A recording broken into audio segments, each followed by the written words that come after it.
Good morning, good afternoon, everyone, and welcome to our next news conference, which is called A Nuclear Option. My name is Dmitry. I'm the editor for Energy for Reuters, and I'm delighted to be your moderator today. And joining me today, I'm delighted to introduce from the far left, Rafael Grossi, General Director for the International Atomic Energy Agency. Good morning. Anna Moskva, Minister for Climate and Environment of Poland. Hello. And Stefano Buono, Founder and Chief Executive of Nuclear. Just to set the scene a little bit, hello Stefano.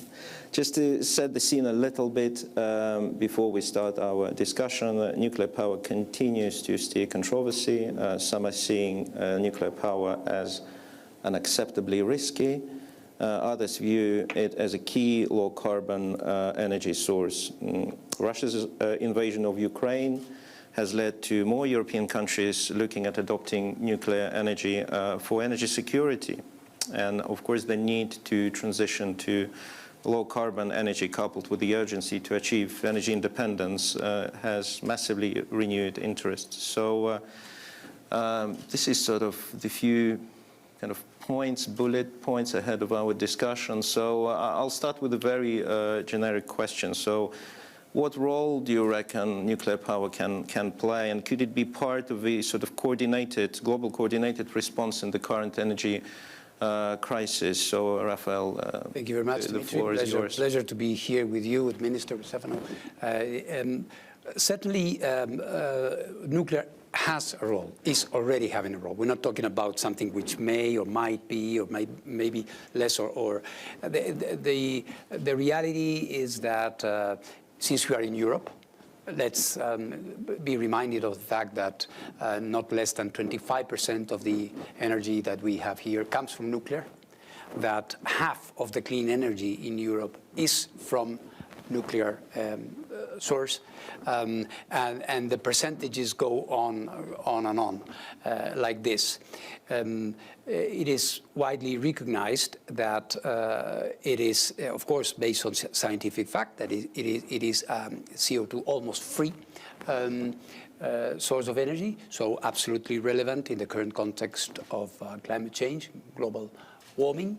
It is also interesting to see, and maybe we can develop that later on in the debate, that there is growing interest in Europe. The minister may be telling us something about that.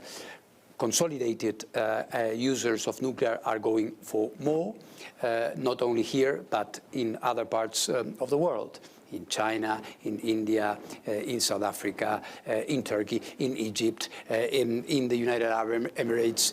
In many places, we see nuclear being considered as an interesting element in this family of or battery of efforts that we have to have a normal reconciliation of economic growth, sufficiently powered, and care for the environment. Nuclear is not maybe for all. We are not proposing this as a panacea.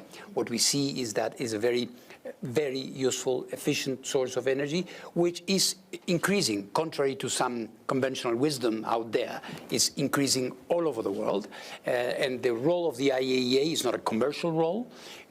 We are there to ensure that nuclear energy is used and utilized in a safe, secure, and non-proliferation prone manner. So it is a very interesting moment. I like to describe it a bit as a return to realism, in the sense that people are seeing that for those who have it, it is an incredibly useful asset. For those who do not have it, it might be a very interesting prospect for the future.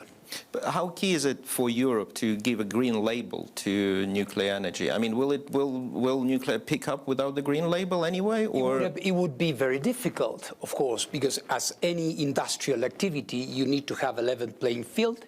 You need to have certain financial conditions and financing instruments to use.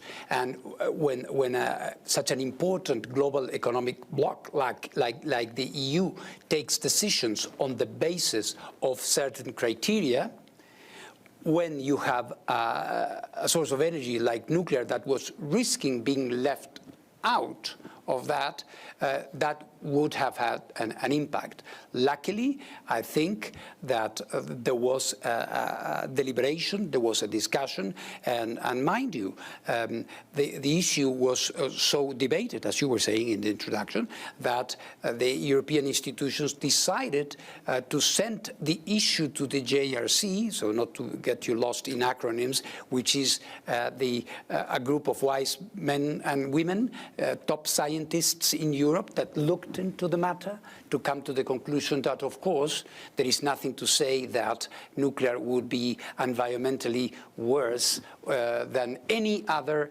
source, much better, in fact, than any other source of energy. So this is providing for a way forward in having nuclear somehow integrated into this, which I'm sure is going to be very, very important.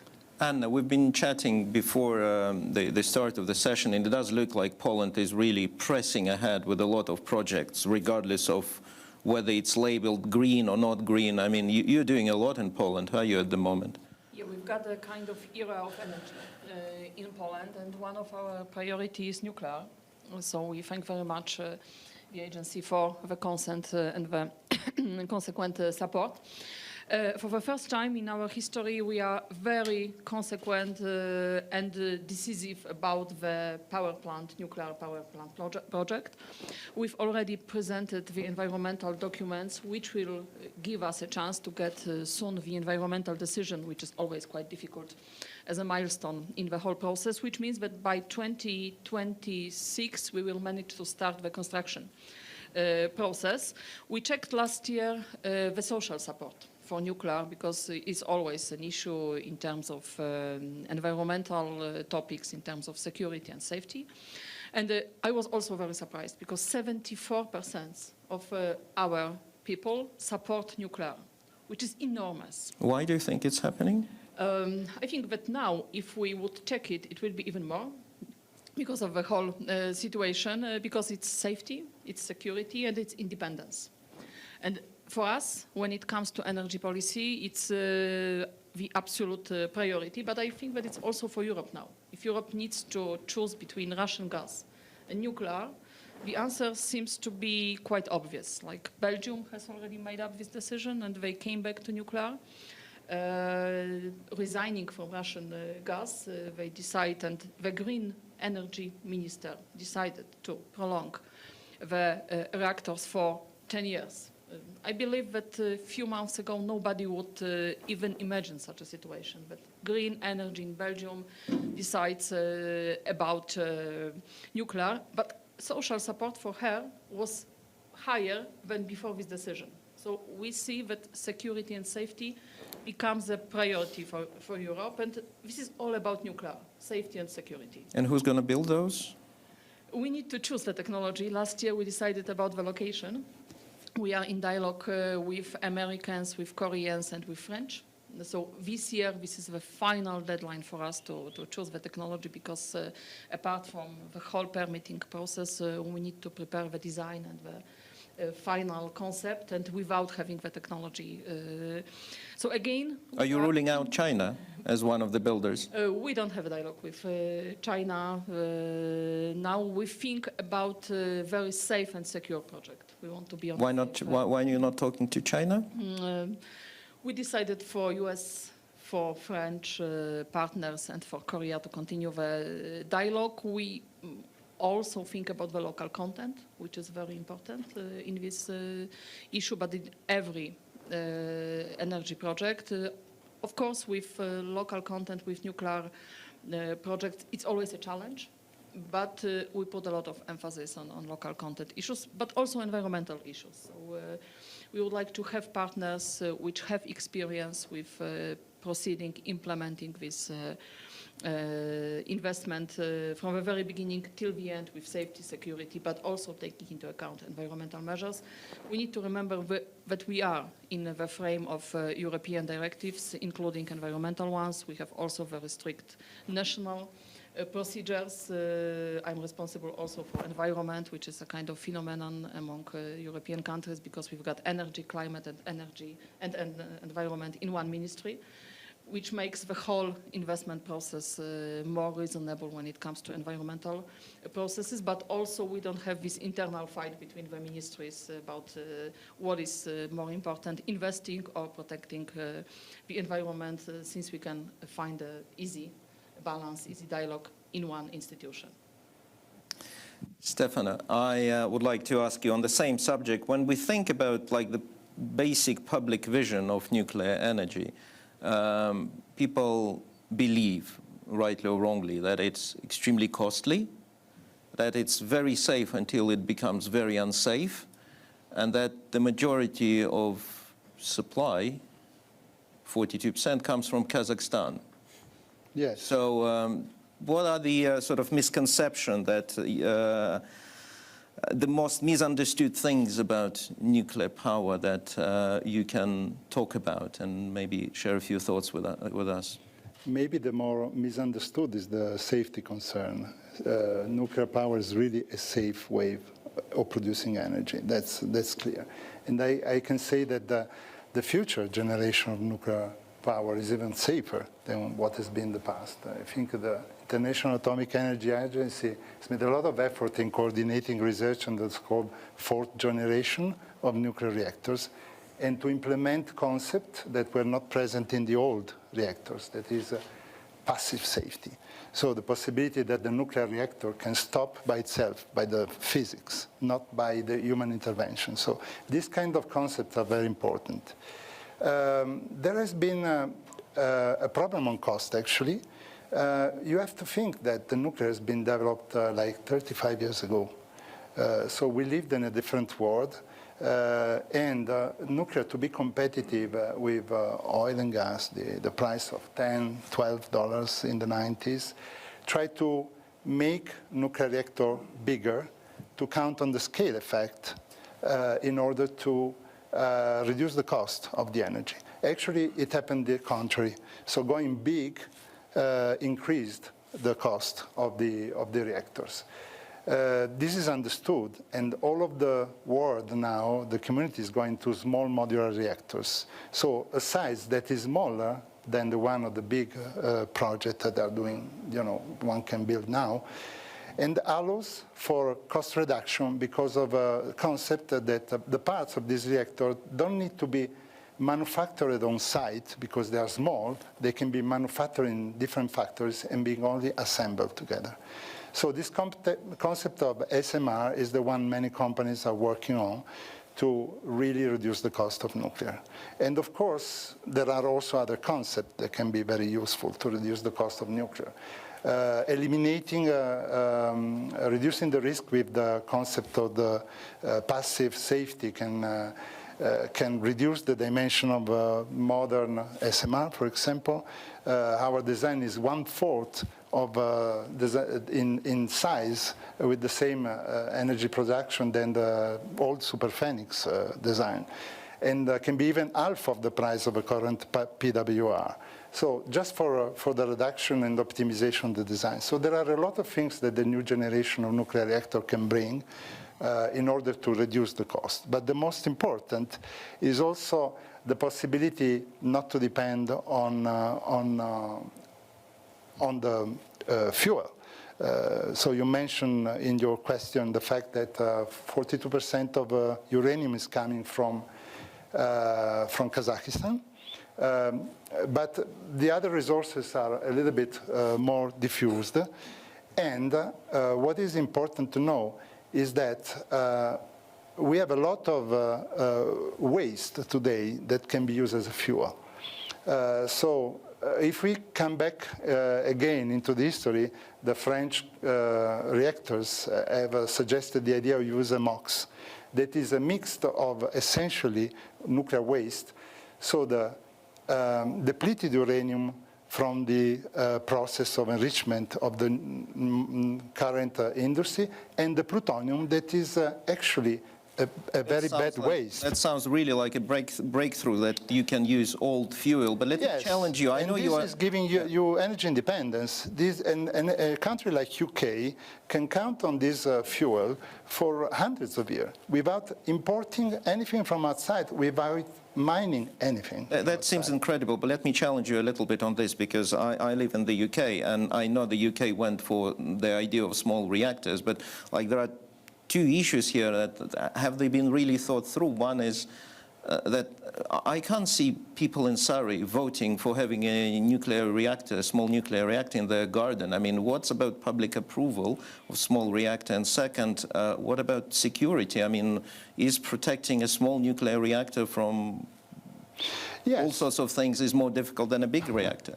Yes, well, at the moment we don't see the idea of putting a small reactor in the towns, for example.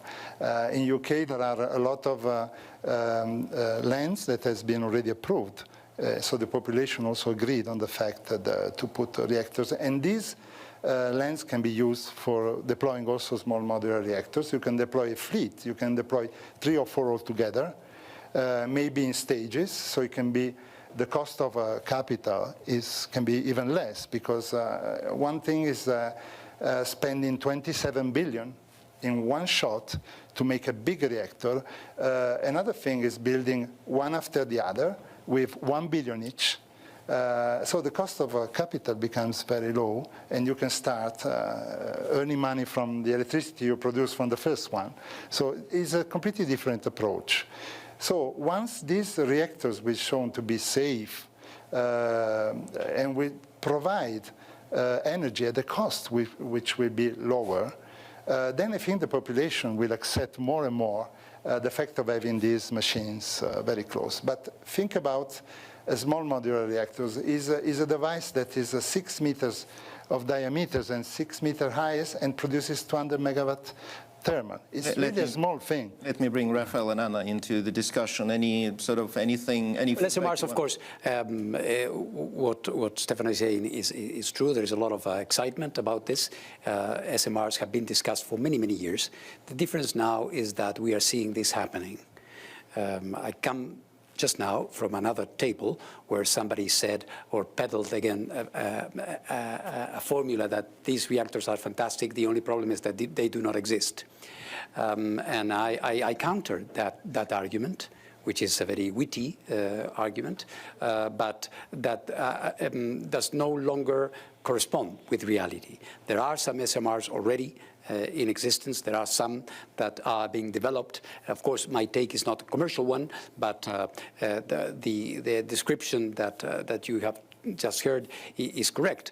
When you talk about the security aspects, the non-proliferation aspects, all these things, then I raise my hand, and this is what we are here for. Not anything can be put in the market.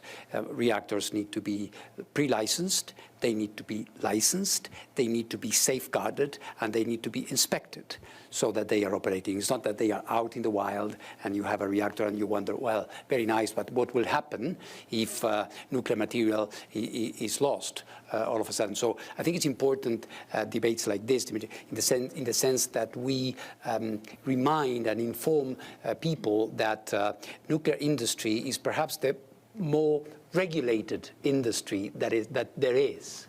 So that there is an international body like the IEA and also the national regulators that tend to be very strict, and you will have your own independent regulator, and from the executive you are going to be saying things, and I'm sure they will be challenging those and asking for certain clarifications or requests in accordance with what? With the international safety standards and security guidance that we all agree at the IEA. So the SMR thing is one that has enormous promise. And let me say from my perspective that hardly a week passes without me receiving in my office in Vienna a Minister of Energy of a developing country.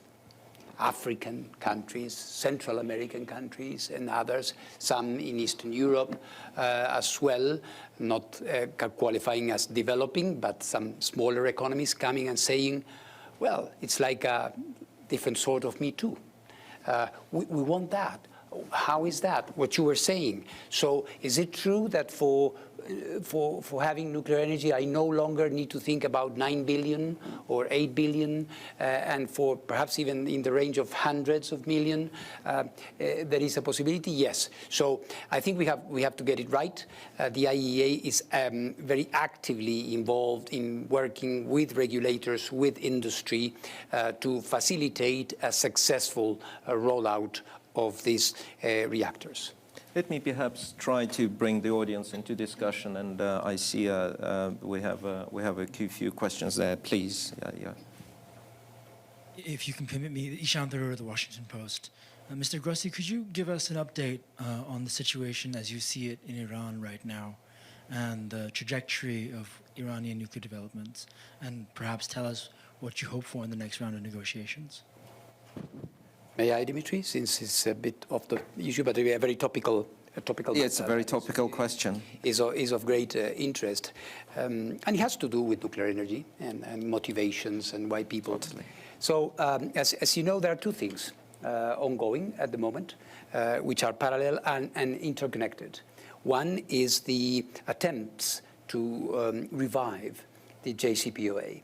This has been a long process, ongoing for more than a year, which at the moment seems to be going through a great deal of difficulty because of things that have perhaps not much to do with nuclear matters. I think the nuclear aspects of the agreement are pretty much finalized, but still there are doubts. The issue there is what happens if we have to confront a reality where the agreement will not be there. And I have been reporting to the world about the developments around the nuclear program of Iran, which is a very big, very ambitious program, a program that is getting into enrichment at weapon or close to weapon grade levels, that is undergoing research of issues that are strictly forbidden, for example, in the JCPOA, like uranium metal, or developing new and more efficient types of centrifuges. And when you do this, it's because you want to enrich more material when you have just one nuclear reactor in operation. So this poses an enormous amount of questions out there. And on top of this, we have been working with Iran on a number of issues that have not been clarified with them. We found traces of uranium in places that no uranium should be there. So we have been trying, to put it in very simple terms, we have been trying to ask our Iranian counterparts, if we found this, where is the material? What was going on here, since you never declared that here, where you can see a farm or a parking lot, what was happening here? We are always going to discover what was going on, always. The technology allows you to do that. So we have been, and we are, I would say, technically speaking, we are still in the process of trying to get answers to these questions. It's complex. I suppose I should abstain from having a final conclusion at this point, since we haven't finished the process yet. But let me say that we are at a very difficult juncture at the moment, and I hope that the time that mediates between now and the issuance of my report will be put to good use, to come at least with the start of a credible answer to these things. Thank you, Rafael. We have a next question here. Thank you. John Trainer. I'm really heartened but deeply saddened by this conversation at the same time, because this conversation was being had 30 years ago and it's not changed. We're hearing all these things about non-proliferation, public acceptance, safety, economics. But surely the elephant in the room is one of investment and governments taking long-term integrated energy strategies at heart. And rather than everyone coming out and pitching their own source. We hear it from the oil people saying we've not invested enough in hydrocarbons, which is right. We've not invested enough in alternative sources, which is right. We've not invested enough in nuclear, which is right. Is there an option for everyone to get their heads together and try and sort this mess out once and for all? Well, I think, if I may, Dmitry, Of course. I think you shouldn't be so frustrated, at least, perhaps not completely optimistic, but there's movement. It's not like you are saying, and I would share in some of that frustration that we've been listening to this circular discussion. France is going for more nuclear, the UK is going for more nuclear, Poland is going for new nuclear, Egypt is going for, not only going, they are already there, Turkey is doing the same, the United Arab Emirates has gone for it in a very successful way. So it is not that we are talking about a possibility which is tantalizingly close, but we never get there. Why is it so? I think this has changed. The reality, the market is showing. The thing that where I believe your question is still valid is in the sense that are we tapping into this opportunity to the extent we could? And we are not. And this is my impression. Hence, the debate about the taxonomy and how difficult it was for many countries like Poland that were saying, we believe that it is a legitimate option for us. It should be a legitimate option for us to do this. And it was such a politicized debate that even scientific facts were being hidden. So it has been an uphill struggle, but I think that this is why I used this expression at the beginning of the round table. I see a return to realism, and I was referring to Belgium. I was yesterday in Brussels and with Prime Minister De Croo, and they have decided to put the brakes on the nuclear phase-out, which is going to proceed, but not so much, because they see that the figures simply do not add if they take out all the reactors from the grid. So I would say some things are changing, but it's, of course, something that from the IAEA we do not decide. It's up for member states and the market to see how it goes. Anna, would you like to add anything? You seem to be I have to say I'm choosing not actions frustrated, rather but than... I'm very enthusiastic about the project, because in our case, for the first time, we are that progressed. For the first time, we've got documents, location, and so on. But yeah, when I look at the whole history in Poland of nuclear, I may assume that some people who were there at the very beginning, like 20 years ago, and they are still not in the same point, but not much advanced as they would like to. I share your frustration in terms of the whole progress of nuclear in the world. But when I look at the project from my perspective now, I'm very enthusiastic and very optimistic, since I told for the first time we are quite serious about it, and we've got it in our energy strategy, and we've got social acceptance, because I have to admit that it was one of the main concerns in Poland. As you know, we are very close to Chernobyl, and there were many stories around. So, and also it includes micro technologies and small technologies. We are quite ambitious about it, but also companies. And referring to security question, I was driving along Poland 1 week ago, and I looked. There are many households in villages with LPG own storage. I think many of you know how it looks like next to a household. There is a storage. I don't know how many liters it contains, but next to it, people are playing, eating dinner.